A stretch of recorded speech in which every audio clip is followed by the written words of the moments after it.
combination method. Boom, putting it all together. Oh, there's so many combinations that you can make, and you're going to find the method that works for you, and especially depending on the type of food that you are consuming. But yeah, it's a skill. So developing all of the little individual methods, and then even this allows you to put them all together and use whatever makes the most sense for you at any given time. Yep. So what is it? Well, basically, it's using a chain restaurant's base facts to kind of give you like a starting point or baseline, and then you'll add additions to create your own guesstimation for a dish. So once again, very similar to creating your own recipe. Now let's talk about some helpful scenarios with the combination method. Well, we got crazy towers, loaded dishes, burgers, German chocolate cheesecake that you saw on the front, amazing.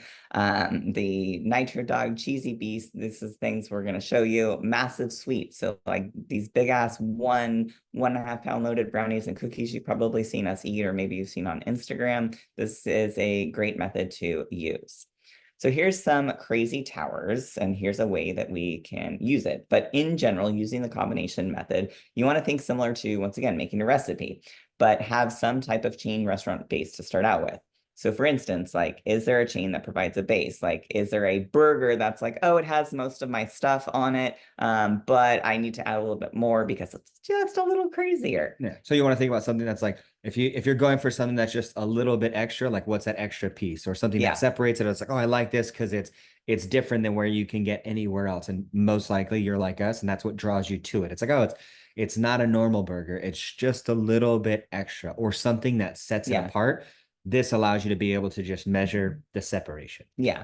There's burrito estimators out there like Chipotle, Freebird. So like maybe you've got like you could use their burrito estimator, but it's wrapped in cheese. What? Yeah. Or it's like, oh, it's really close, but I like this little hole in the wall burrito space because they give me double meat. So it's like, all right, and you could use this and then add a little bit more meat or whatever that specialty is that has you going to that place to make the difference. Yep. So find a chain restaurant that provides a base. And then once again, like what are the ingredients? You can search social media, search Google, ask the restaurant. There's so many things out there these days with the internet. Add your additions, input the ingredients, save it as a recipe if you want, because if you're like us, you're probably going to eat something very similar again. And then, of course, input how much you're going to eat. Yeah, or someone will ask you, how'd you account for that? Yes. To share it. Like, ooh, here, look, you could use my estimation. But here is a churro French toast tower that we got at Elm Street. It is phenomenal, Elm Street. If you ever go there, you're going to be like, I know how to account for these foods. They're like the tower Becca. Yes. If you want something that's stacked high, go there. Yes. So like what the heck is in this darn thing? Well, we got like 6 slices of cinnamon sugar French toast, so churroed French toast, peanut butter, chocolate sauce, Reese's, like hefty calorie stuff, Oreos, peanut butter, whipped cream, everything, right? Everything that's delicious.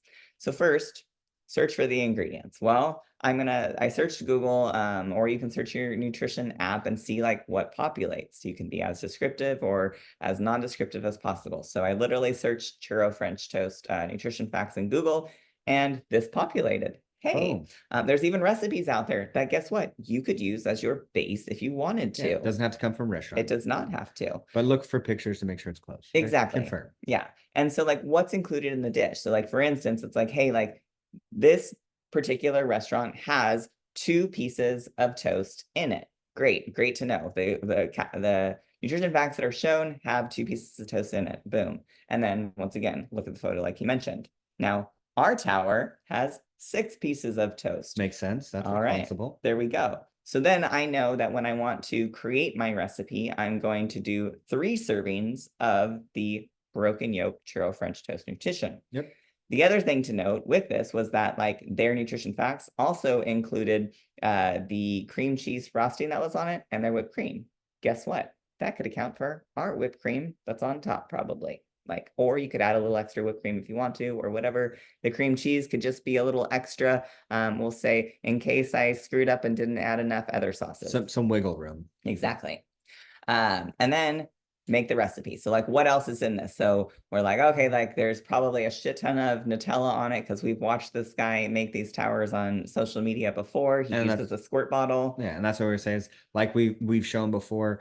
These are great things to look at their social media or other places and see if they're not making your exact dish, but you can see how they operate in the kitchen. It's like, oh, when they do this, they're typically, heavy-handed, or they're very generous, or this is why people love them because they're not shy with these things. Yeah. And then probably about like 2 cups of vanilla ice cream. These are Oreo crumbles, but like, I don't know, maybe 7 Oreos, some chocolate sprinkles, a box of Reese's, maybe half a box. Let's, somewhere around there, right? And then when you are searching your nutrition tracker, as with anything that you search for, always make sure that that you have appropriate macros. So for instance, when I was doing Reese's Pieces, like this thing popped up and I was like, oh, I clicked on it and there was no actual macros in it. So like when you are tracking macros, it will fuck up your macros. Yeah. So double check. Be aware. Yes, that the facts are there. So here's our guesstimation. This is for the entire tower. So if we ate this entire tower, it's probably around 5,600 calories. This one, I don't think we ate the entire Yeah, one. we did. We have a time lapse video of us doing it. Oh, that one we ate. There was another one we didn't Yeah. eat the full thing, Yeah. but we ate a lot from them. Anyways, there you go. So like with it, another thing to note is sometimes, like as you can see from the previous slide, that like the macros didn't populate, and so sometimes the macros will be slightly different. Calories are slightly different. This isn't that much, but there's about 100-calorie difference when you take all the fat, all the carbs, and the protein and calculate your own calories. This is what you get. So like note it, but just note it. If you're just tracking your macros, like it really doesn't matter because it'll calculate appropriately. But how much did you eat? You're gonna eat a half a tower, you're gonna eat a fourth of a tower with this, right?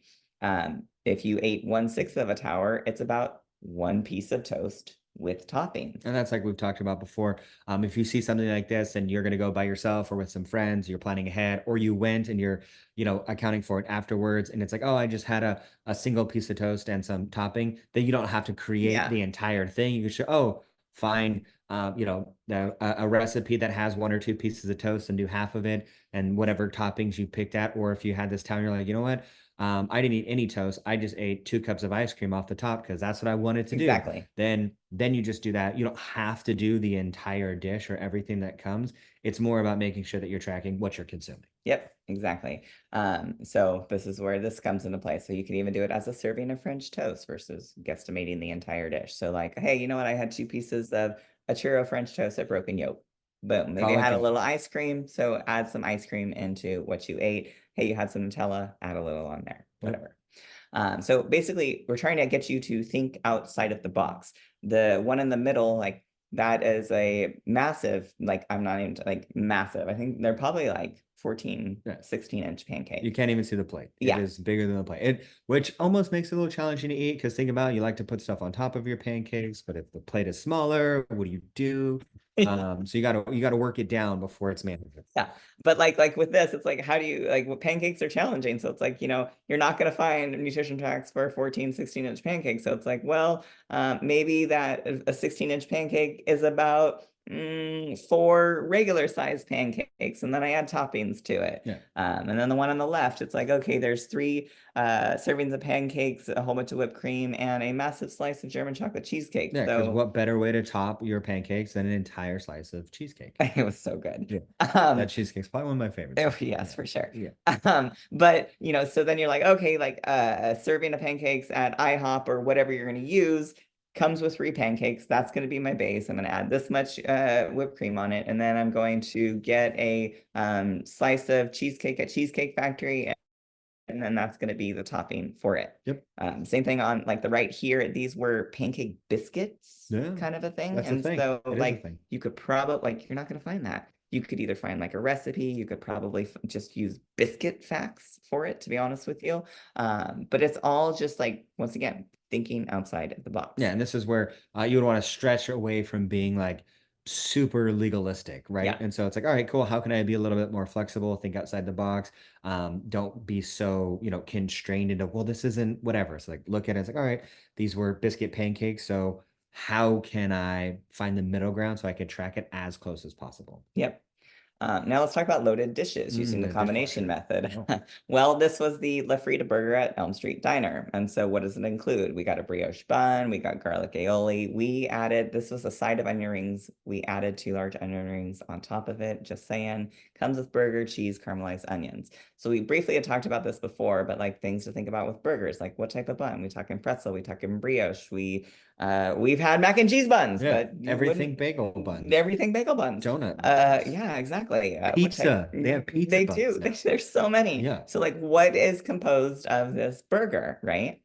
And so is there a base burger that you can use? So for instance, the Wendy's Baconator, it comes with 2 4-ounce patties. And I know that they're 4-ounce patties because they say that it's a half-pound burger. And it says that there's 6 slices of bacon, like because I Googled it. I checked. Even ChatGPT told me. But hey, that's probably a pretty good base that I could use. And then I added onion rings. So like, oh, guess what? Red Robin has towering onion rings and it comes with 13 large onion rings. So I know the nutrition facts for 13 onion rings. So I can say, I know the nutrition facts for 2 large onion rings that I added onto this burger. Yep. And then I just, U-Rest is I don't remember what exactly it was, but some type of, it's a good reference. They have all types of shit like this that I can utilize for guesstimating. So I So use you 2 ounces exactly of caramelized onions in it because we had caramelized onions on it. So then once again, create your recipe, Baconator as your base, added some onion rings, added some caramelized onions. And then that is our guesstimation for that right there. And like in some of the photos, don't be scared to, if it doesn't come with the top off, peel the top off your burger or take a look and see, because sometimes that does help you get a better idea of what's inside. Because I know when it comes all pretty stacked up, you could think like, oh, like it looks like there's a lot of bacon, and you pull the top off, you're like, oh, that's only 2 pieces, Yeah. whatever. So it just helps you get a better idea of what's going down. Yep. But then, like how much did or will you eat? Are you doing half a burger, a third? Are you having sides? Don't forget, a lot of these places just include the facts for the burger, or sometimes there are places that have the main entree and whatever sides come with Yeah, it. are you weird? You just like pick the bun off and then There you just eat the go. meat There you and go. leave the cheese. See, there are those people too. Yep. Yep, there is. But for instance, this was the cheesy beast that we were talking about earlier. So like we could find it's a half-pound burger, but they added a hot dog on top of it. So it's like, okay, let me do a half-pound burger. I'll get a base for that. And then I'm going to use nutrition facts from Nathan's hot dogs. And I'll put that on there. And then I'll add X amount of cheese for the crazy cheese topping on top of it. Like she's right? talking about the thing that looks like a mountain of cheese. There's a burger. There's a burger under there is. within that. Yeah. On the left, there. Oh, it's excellent. On the left, I had some quail eggs. It was, I think, a 12-inch and a Frankfurter. And basically, like Nathan's Famous has a restaurant with nutrition facts. So, like, I used it as a base, and then I added the additional ingredients for that. But once again, we're getting a hot dog with quail eggs on it. Yeah. You're probably not going to find that in my. And then there was shredded chicken, and then like a pineapple sauce. It was really good. Yeah. But it's so random, right? All right, crazy sweets. So let's talk about the sprinkle. So West Coast and a lot of these up and coming places out here are doing big sweets. Yeah, so they take a dessert and put a dessert inside of it. Yeah. And then call it a single serving. Yeah, so this thing was 1.2 pounds. And we've talked about, the weight method, and that is also a great way to estimate crazy sweets, especially if you're like, I don't want to dive deep into it. It's a good shortcut. It is a good shortcut. Easy back of hand math. Yeah. But we wanted to show you just like how granular you could get. And so, for instance, in this, there was 2 sprinkled donuts, there was a Pop-Tart, there was 4 golden Oreos, it was a yellow cake blondie, and there was vanilla frosting, okay? Sometimes when you get a baked good, it is hard to dissect exactly what's in there, but do your best to guess, because it's not like pulling open a burger and you can see everything. No. When they mix it up, things change. Yeah. And so some of the things to think about, like when it comes to these crazy sweets, would be like what is the base? Because like a peanut butter base versus like a blondie base, peanut butter base is probably going to be fattier and be a little heftier on the calories in comparison to like a blondie base. Or oatmeal. Or oatmeal, or what? Yeah, exactly. Are there any mix-ins? Are we talking like cheesecakes and donuts? Are we talking Oreos and Pop-Tarts? What are the toppings? This is a 1 pound, was a 1 pound cookie, 1 pound cookie, with a little Debbie pie on top. It was delicious. But like what's happening here, right? And so West Coast, they had, when they were open, had their nutrition facts for 4 of their base blondies. And so their base, it was called the OG, came in, the whole entire thing, if you eat it, was 452 grams. And it came with all of these different things. There was, it was stuff with Little Debbie cakes. It was stuffed or topped with Circus animals. buttercream, circus animals, everything, right? So you're like, oh, like I could probably use that as like the base for this recipe that I'm going to make, right? And then, of course, we have Pop Tarts, we have Golden Oreos, and then Winchell's has some cake donuts, some sprinkle cake donuts that are a great thing to use. Now, how much of each ingredient? So this is how granular you can get if you want to. Yeah. So for instance, we know nutrition facts say the weights on them, right? And some donut places, like we've talked about, say the weights of their donuts. So if I know that my total, if I ate that whole sprinkle, it was 535 grams, okay? Now I know that I'm adding one Pop-Tart to it. That's 48 grams. I'm adding 2 cake donuts. That's 162 grams. I'm adding 4 golden Oreos. That's 45 grams. So all of these add-ons that I'm putting inside are 255 grams. So then it allows me to know, well, how much of the OG Blondie should I estimate for, right? So then I would take the total weight of the sprinkle, subtract all the add-ins, and then I know that I can use 280 grams of that OG Blondie. Now, do you have to do all that? Yeah, no, you don't. So you don't have to use the exact, like you don't, like you can if you want to. You could literally, it's like, you don't have to use the exact weights. It's just when you're making it, you could do it as more like generalized as servings of like, okay, like this probably has maybe 3 servings of the OG Blondie. It has a Pop-Tart. I have 2 Winchell's donuts and I have 4 golden Oreos. That could be generalized as well. Yeah. And so what you want to do is find the method, the way of doing this that keeps you on track, allows you to be able to enjoy these foods, but doesn't feel like you're pulling your hair out. Yeah. Right? And so this is with that, we'll say how granular I was. This is the guesstimation that I came up with. All right. Now, in comparison, if you wanted to, if you're like, fuck you, I'm just literally, I just want to use the weight method. And this is like, I'm going to use the OG Blondie base to guesstimate the entire thing. And this is the guesstimation just by putting in the weight of it. Now, obviously, there's a 330 calorie difference, but it's neither right.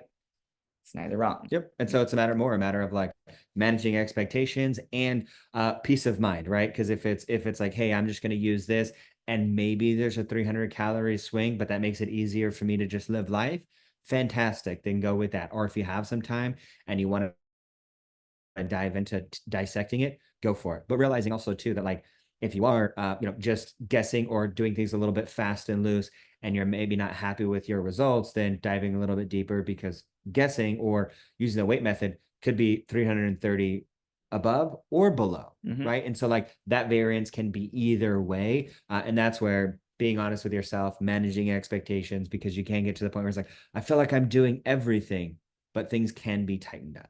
Yeah. And so with all of this, there's no right or wrong. It's just do what works for you and enjoy the foods. And when we were doing this, we were eating this on a regular basis. Yeah, and so we wanted to be as precise as possible. Yep. And so as you know, like the more precise you are with your unit of measure, the more you can get away with. And so like, as you know, we do this for a living. So we like to be as precise as possible. And that also helps us be able to teach you. Yep.